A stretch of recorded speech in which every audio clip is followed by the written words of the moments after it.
Shalom everyone, B'Yisrat Hashem.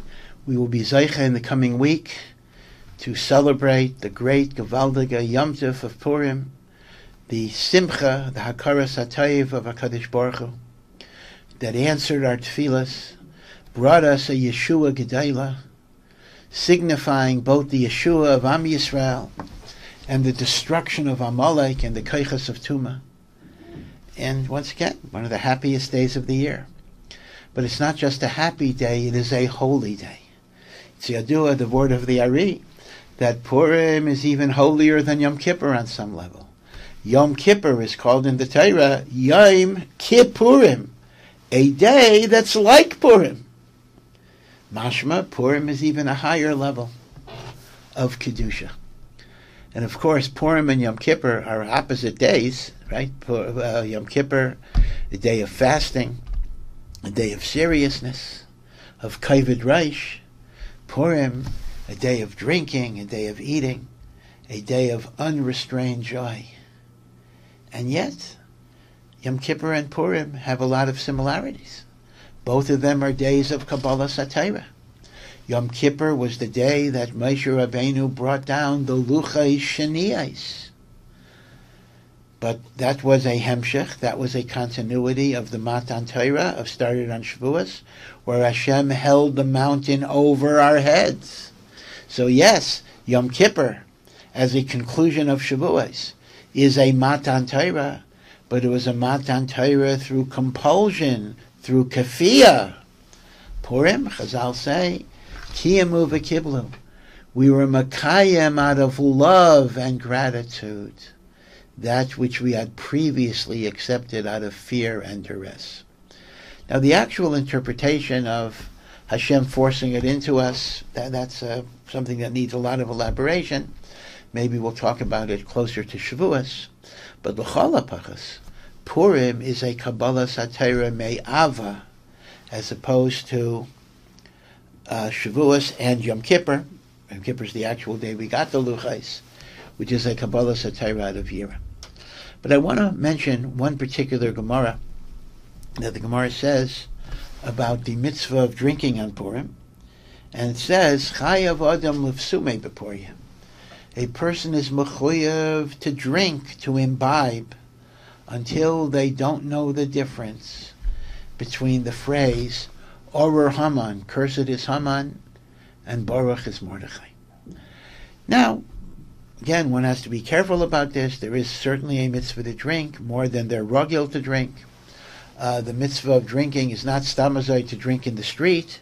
It refers to drinking at the time of the Seudah. The Ramah says it doesn't mean to get mamash drunk, but yaiser mehergelai, more than you're used to. And needless to say, I don't have to give people musar. If someone is driving or will be in situations where their safety is compromised, one has to have seichel. One chas v'shalom should not do anything that could be gairim sakana. Litzarenu hagadol, people have died through drinking on Purim and the like. But however you understand it, state in the Gemara, there's a certain level to reach, a level of inebriation, where you don't know the difference between Orur Haman and Baruch Mordechai. And the question is, what exactly does that even mean?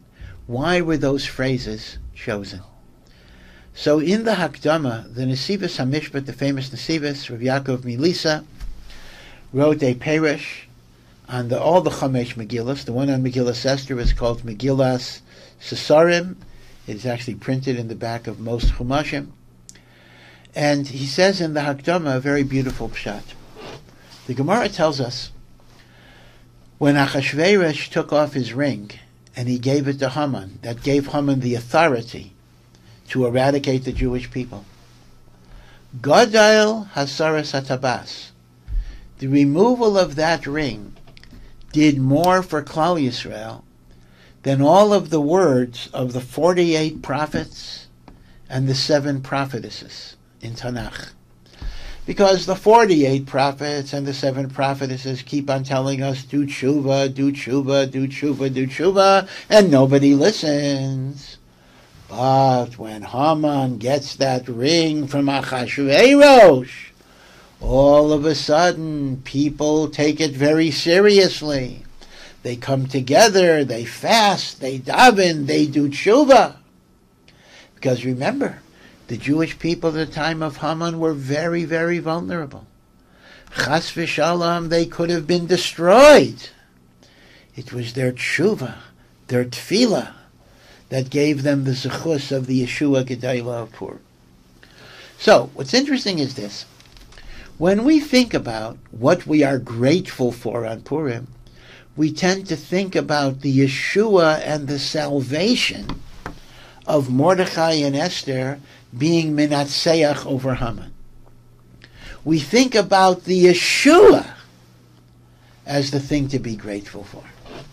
But we don't think about the Gezerah. We're not grateful that there was a Gezerah on us. We would have been happier had there not been a Gezerah at all. But if Nebuch, there's a Gezerah, Baruch Hashem, we were Nitzel.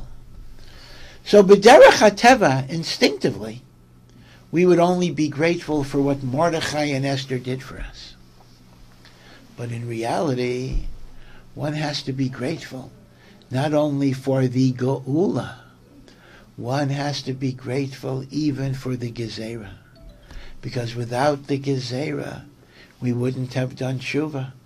Without the Gezerah, we would have continued in our Averas. Without the Gezerah, we wouldn't have the relationship with HaKadosh Baruch Hu that we had.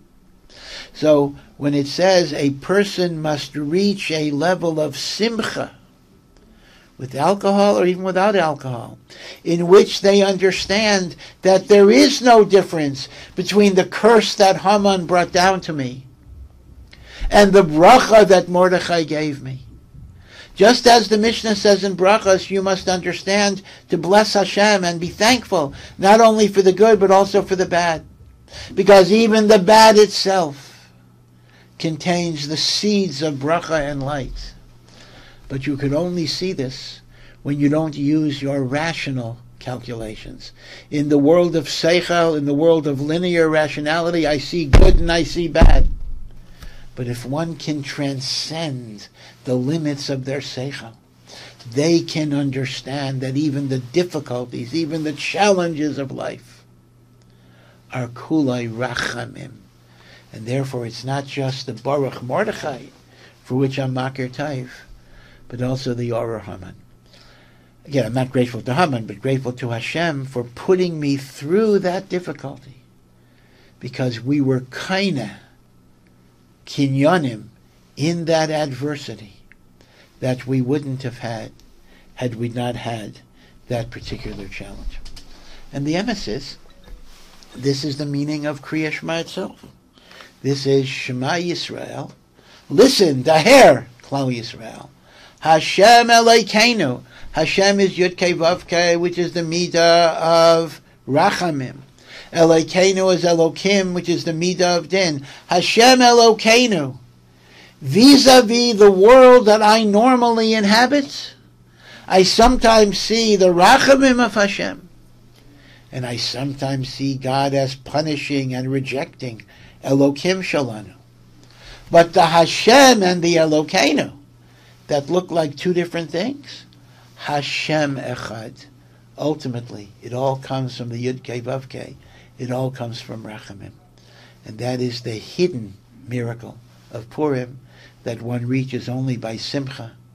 That it's not just the Baruch Mordechai for which I'm grateful, but even the Orah Haman. I want to wish everyone a Freilich Purim, a joyous Purim, and may this Purim be a precursor to the Geula HaAsida that should come b'mheira v'yameinu.